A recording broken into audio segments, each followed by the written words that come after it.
మీకు వాళ్ళు వచ్చిన తర్వాత వాళ్ళతో మీరు మాట్లాడిన తర్వాత సాటిస్ఫై అయిన తర్వాత ఆ కుటుంబానికి చనిపోయిన కుటుంబానికి న్యాయం జరిగేదాకా నేను ఇక్కడే ఉంటాను, మీతో పాటు ఉంటాను.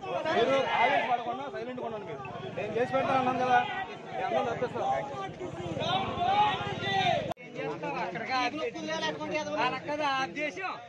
బలం సరిపోలేదు.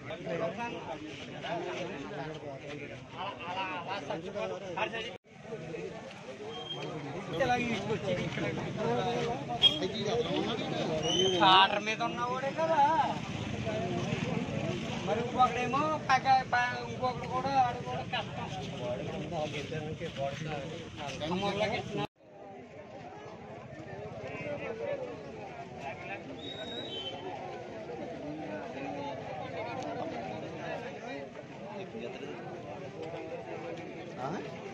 అదే బాడీ వేరే అది వేరే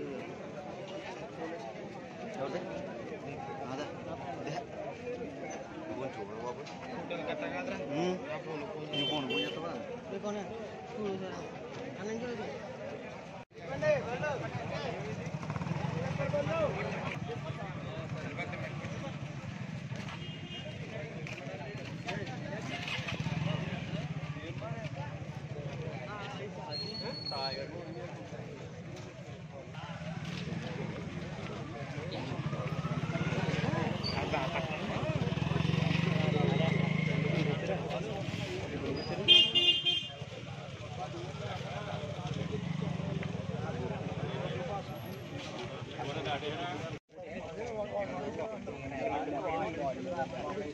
ధ్యానం ఉందని చెప్పి ఆర్డర్లు ఎక్కించే తీసుకెళ్దాం.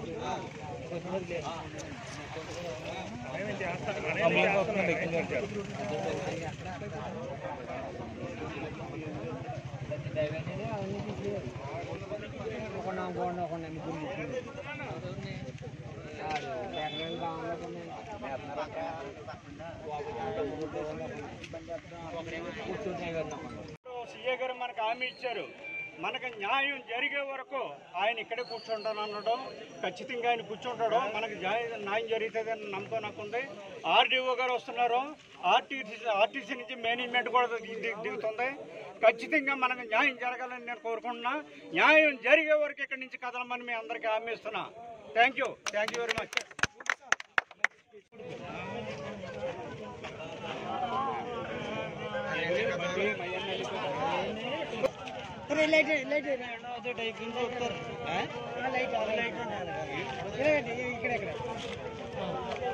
ఓకే ఓకే ఓకే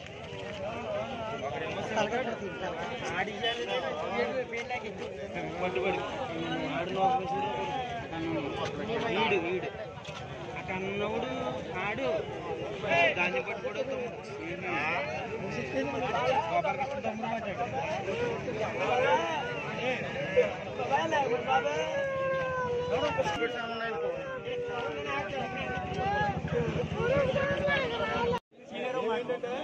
మేము వాళ్ళకి వాళ్ళ ఫ్యామిలీకి ఏ రకంగా న్యాయం జరగాలో దానికోసం మేము సపోర్ట్ ఉంటాం.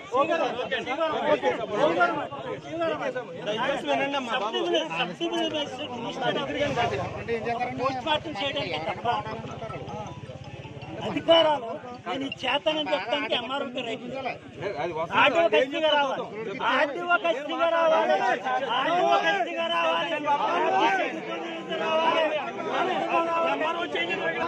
మీరు కొద్దిగా మీరు మీ బాధను మేము నేను చెప్తాం కదా, ఆ కుటుంబానికి కానీ మీకు జరిగిన బాధ కానీ మేము తీర్చలేమండి. కాకపోతే ఆ కుటుంబానికి ఏం న్యాయం చేయాలో అయితే ఆర్డీఓ ఖచ్చితంగా రావాలి. చేయడానికి ఎంఆర్ఓ పోస్ట్ నేను మా పోలీస్ తరఫున చెప్తున్నాను కదా, సపోర్ట్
ప్రసక్తి లేదు.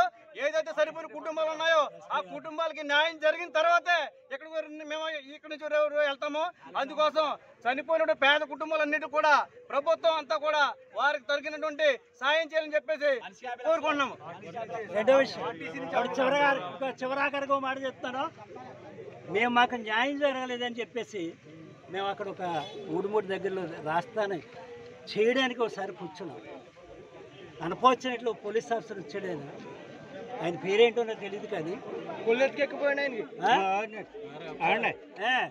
ఆయన వచ్చి చచ్చిపోయినోడికి నీకు సంబంధం ఏంటని అడిగాడు. నేను ఒక ప్లేడరు, నేను ఒక గ్రామానికి ప్లేడర్ కాదు, మొత్తం నియోజకవర్గం కాన్స్టిట్యూన్సీలో అడిగించినటువంటి ఎస్ఐ కానీ లేదా ఆఫీసర్ కానీ ఈవేళ కంటెస్ట్ చేసినటువంటి ఒక విపత్తు వేణుగోపాలకు కానీ ఒక గిడ్డి సత్యాన్ని కూడా తెలియనటువంటి పరిచయ వ్యక్తి అనేటువంటి నన్ను నీకు సంబంధం వింటలేడు. నాకు సంబంధం ఉండటానికి నా మనిషి చచ్చిపోయిన ఖచ్చితంగా వచ్చాడు. అంటే గ్రామం మనిషి రెండు ఒక పోలీస్ ఆఫీసరు వాళ్ళు ఇంకా ఎక్కడ ఉన్నారేమో అని స్పందించి వాళ్ళకి న్యాయం చేయాలని నేను కోరుకుంటున్నా. తప్పనిసరిగా మీరు అందరూ కూడా సహకరించి మీడియా వాళ్ళు వాళ్ళకి న్యాయం జరిగే వరకు మీరు కూడా పోరాడాలని నేను కోరుకుంటున్నా. Thank you sir. సార్, ఒక సామాన్యుడికి ఇప్పుడు కొద్దిగా మించి 3 గంటలు సుమారు 4 గంటలు అయింది. అధికారులు కూడా పట్టించుకునే పరిస్థితి. ఇక సామాన్యుడికి ఎలాగుంటే రేపొద్దున్న ప్రభుత్వాలు ఏ రకంగా ముందుకెళ్తాయి. నిన్నదాకా ఎలక్షన్ అయిందాకండి ప్రతి రాజకీయ నాయకుడు కూడా వచ్చి కాళ్ళకి దండం పెట్టాడు. ఈ రోజునే ఒక బీసీ, ఒక ఎస్సీ, ఒక ఓసీ 5-6 చచ్చిపోతే స్పందించట్లేదు. కూలి పని చేసుకునే వాడికి స్పందించట్లేదు. అంటే రేపొద్దున ఏ రాజకీయ నాయకుడు చెప్తే 5 నిమిషాల్లో అధికారులు కానీ రాజకీయ నాయకులు కానీ రాష్ట్ర వ్యాప్తంగా కూడా వచ్చేస్తారు.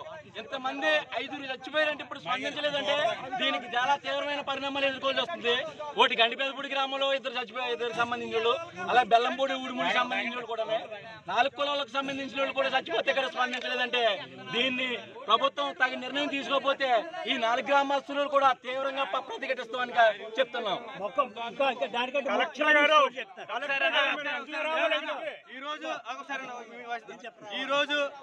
ఈ రోజు జరిగిన యాక్సిడెంట్ లో మరి 6 దినచర్యగా కూలి పనిచేసిన వాళ్ళంతా కూడా పేద కుటుంబం సంబంధించిన 6 చనిపోతే వారికి ఎటువంటి సాయం చేయడానికి కానీ ఎటువంటి న్యాయం చేయడానికి కానీ ఆ కుటుంబాలకి సానుభూతి ప్రకటించడం కూడా కానీ జరగకుండా ఇప్పటి వరకు కూడా ఒక ఎస్పీ కానీ ఒక కలెక్టర్ గారు కానీ ఎవరు కూడా స్పందించలేదు.